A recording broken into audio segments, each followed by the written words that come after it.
Hi எல்லாருக்கும். இந்த வீடியோவில் சக்கரை பொங்கல் எப்படி பண்ணணுன்னு தான் சொல்லி காட்ட போகிறேன். இந்த வீடியோவை எண்டு வரைக்கும் மறக்காமல் பாருங்கள். அதுக்கு ஃபஸ்ட்டு ஒரு பானை மாதிரி ஒன்று எடுத்துக்கோங்க. நான் வந்து இந்த மாதிரி குட்டியாக இந்த இண்டோலியம் சொல்லுவோம் இல்லையா, அந்த பானையில் பண்ணுறேன். நீங்கள் எதில் பண்ணாலுமே ஓகே தான். நான் வந்து 3/4 டம்ளர் அளவுக்கு பச்சை அரிசி எடுத்திருக்கேன். 3/4 டம்ளர் அளவு பச்சை அரிசிக்கு வந்து 4 டம்ளர் அளவுக்கு தண்ணி வச்சா கரெக்டாக இருக்கும். ஸோ நீங்கள் எவ்வளோ குவான்டிட்டி எடுக்கிறீங்களோ அதுக்கு பொறுத்து தண்ணி வைங்க. தண்ணி அதிகமாக வச்சுட்டிங்கன்னா அது ரொம்ப சக்கரை பொங்கல் அந்த கன்சிஸ்டன்சி அழகாக வராது. ஸோ அதனால் தண்ணி வந்து பார்த்து வைக்கணும். நான் காமிச்சேன் இல்லையா ஒரு டம்ளர், அந்த அளவுக்கு தான் நான் 4 டம்ளர் தண்ணியும் அளந்து வச்சு ஊற்றிட்டேன். அதே டம்ளர் தான் 3/4 டம்ளர் அளவுக்கு பச்சை அரிசி ப்ளஸ் பாசிப்பருப்பும் சேர்த்து ஊற வச்சுருக்கேன். பச்சை அரிசி 3/4 டம்ளர்னால் பாசிப்பருப்பு ஒரு 1/4 டம்ளர் எடுத்து ரெண்டையுமே 3 வாட்டி நல்லா கழுவிட்டு ஊற வச்சிடுங்க. ஊற வச்சதை இப்போ நல்லா தண்ணி கொதிச்ச அப்புறம் இதை எடுத்து அந்த நம்ம தண்ணி கொதிச்சது இல்லையா அதில் ஆட் பண்ணிக்க போகிறோம். ஆட் பண்ணி நல்லா கலக்கி விடுங்க. ஏன்னா வந்து இது நல்லா வெந்து வரணும், கொஞ்சம் நல்லா குழைவாக வெந்து வரணும். அப்போ தான் வந்து பொங்கலுக்கு கரெக்டாக இருக்கும். ஸோ அதனால் ஸ்லோ டு மீடியம் ஃப்ளேம்லேயே வச்சு நல்லா கொதிக்க விடுங்க. ரொம்ப கொதிக்க வேண்டாம், ஓரளவுக்கு கொதிச்சா போதும். அந்த மாதிரி கொதித்த உடனே அதுவே ஆட்டோமேட்டிக்காக அழகாக வெந்து வரும், குழஞ்சி வரும். அந்த ஸ்டேஜில் தான் நம்ம வெல்லமும் ஆட் பண்ணணும். இதுதான் நான் சொன்ன ஸ்டேஜ். இப்போ நல்லா குழஞ்சி அழகாக வெந்திருக்கு, தண்ணியெல்லாம் நல்லா வத்திடுச்சு.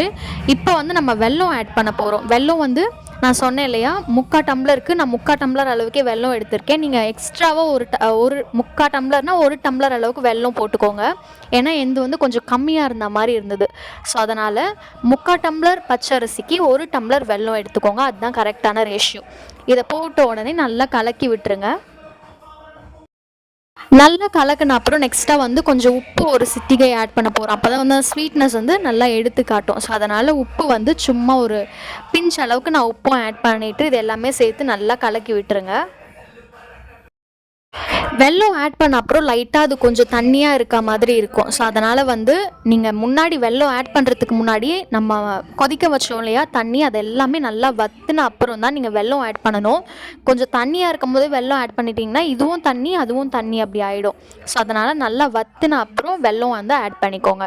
இந்த சைட்லேயே வந்து நான் ஒரு 2 ஏலக்காய் வந்து பிச்சு போட்டுக்கிறேன். நீங்கள் ஏலக்காய் பவுடராக இருந்தாலுமே ஆட் பண்ணிக்கலாம். கூடவே வந்து முந்திரி திராட்சை ரெண்டையுமே வந்து நல்லா நெய்யில் வறுத்து அதையுமே நான் ஆட் பண்ணிக்க போகிறேன்.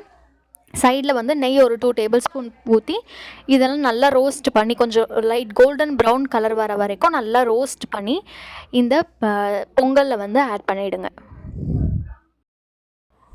அவ்வளோதான். இதை ஆட் பண்ணிட்ட அப்புறம் எல்லாமே நம்ம அந்த ஒட்டியிருக்கோம் இல்லையா கொஞ்சம் நெய்யெல்லாம் அந்த தாளிக்கிற இதில் அதுலேயுமே நான் என்ன பண்ணேன் ஒரு ஸ்பூன் சக்கரை பொங்கல் எடுத்து போட்டு நல்லா கலக்கி ஊற்றிட்டேன்.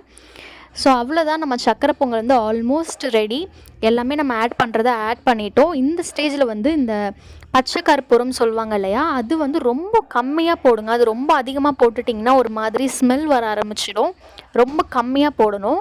அது போட்ட அப்புறம் நெய் வந்து ஒரு 2 டேபிள் ஸ்பூன் விட்டு நல்லா கலக்கிட்டிங்கன்னா சூப்பரான சக்கரை பொங்கல் ரெடி. இதை ட்ரை பண்ணிவிட்டு கமெண்ட்டில் எப்படி வந்திருக்குன்னு மறக்காமல் சொல்லுங்கள்.